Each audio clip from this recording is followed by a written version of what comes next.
Hello and welcome to What the Just Happened Today, your essential guide to the daily shock and awe in national politics. I'm Joe Amditis. Let's get to it. It's Tuesday, March 9th, 2021. Welcome to day 49. House Democrats plan to pass the $1.9 trillion coronavirus relief package on Wednesday and then send it to Biden so he can sign it before key unemployment aid programs expire on Sunday. Despite united Republican opposition and a narrow Democratic majority, Nancy Pelosi says she is confident that they have the votes to pass what is one of Congress's largest ever economic relief bills. House Democratic Caucus Chairman Hakeem Jeffries said he was 110% confident that the package would pass.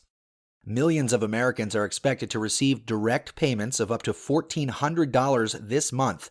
Expanded unemployment benefits would also be extended through September 6th at $300 per week.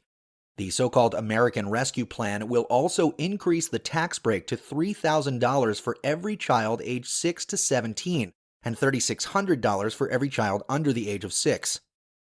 The coronavirus relief package will also expand subsidies for health plans under the Affordable Care Act, making health insurance affordable for 1.3 million additional Americans who could not afford insurance under the original law.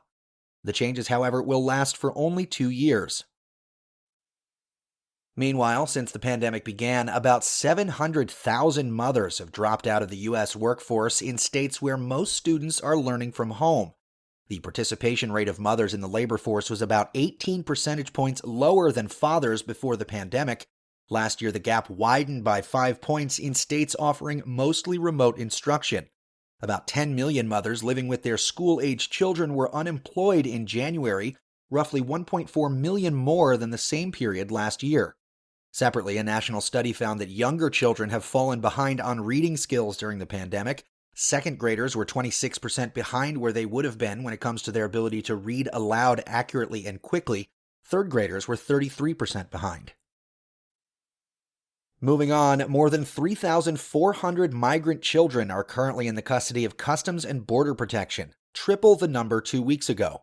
More than 1,360 of the children have been detained in border facilities longer than the maximum 72 hours permitted by law, despite being referred for placement in shelters by Homeland Security. Of those, 169 are younger than the age of 13. Roughly 2,800 are currently awaiting placement in shelters that are suitable for minors, but just under 500 beds are available to accommodate them. Border agents, meanwhile, say they've encountered 78,000 migrants at the border in January, more than double the same time a year ago and higher than any January in a decade. The Biden administration says it's not ending family detention, despite recent court filings and public comments condemning migrant family detention. Instead, a senior immigration and customs enforcement official said the agency will release some families more quickly and expand the number of family detention beds available in order to move families through the process faster, including the process of deportation. The ICE official said ICE does maintain and continues to a system for family detention, and that it is not closing the family detention centers. There are more than 100 families in a facility near San Antonio and more than 350 in a South Texas facility. The number of immigrants taken into custody by ICE officers, however, fell more than 60% in February compared with the last 3 months of the Trump administration. Back in D.C., the Biden administration notified the Supreme Court that it was dropping its defense of the Trump-era expansion of the public charge rule, which made it more difficult for immigrants to obtain permanent residency if they were likely to need benefits such as Medicaid, food stamps, or federal housing aid.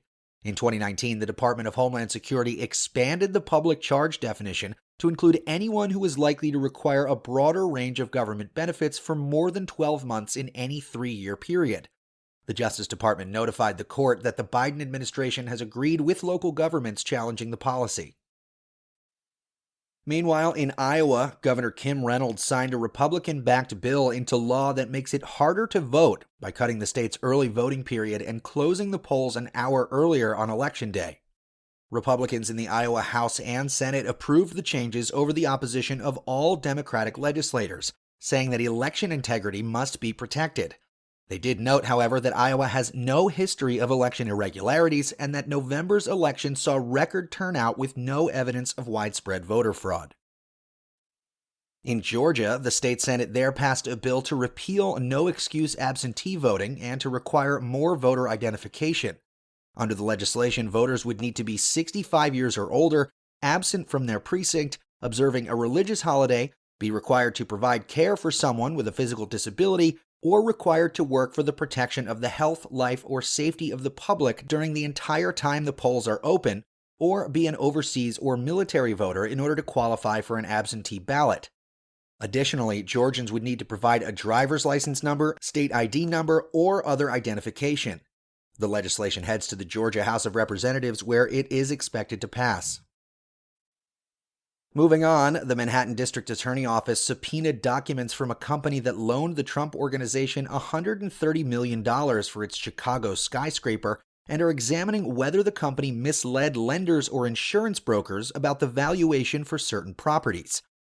The subpoena to Fortress Investment Management was issued late last year. And finally, the Republican National Committee brushed aside Trump's cease and desist demand, saying that it has every right to refer to public figures while fundraising.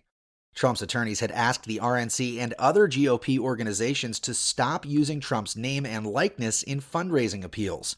The RNC, however, will move part of its spring donor retreat to Mar-a-Lago from a nearby hotel.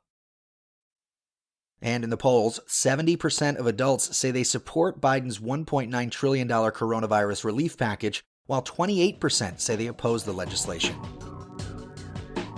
That's all for now. You can find the links and sources for all of these stories on the main website. And as always, visit whatthefjusthappenedtoday.com for the latest news and headlines. Until next time, I'm Joe Amditas.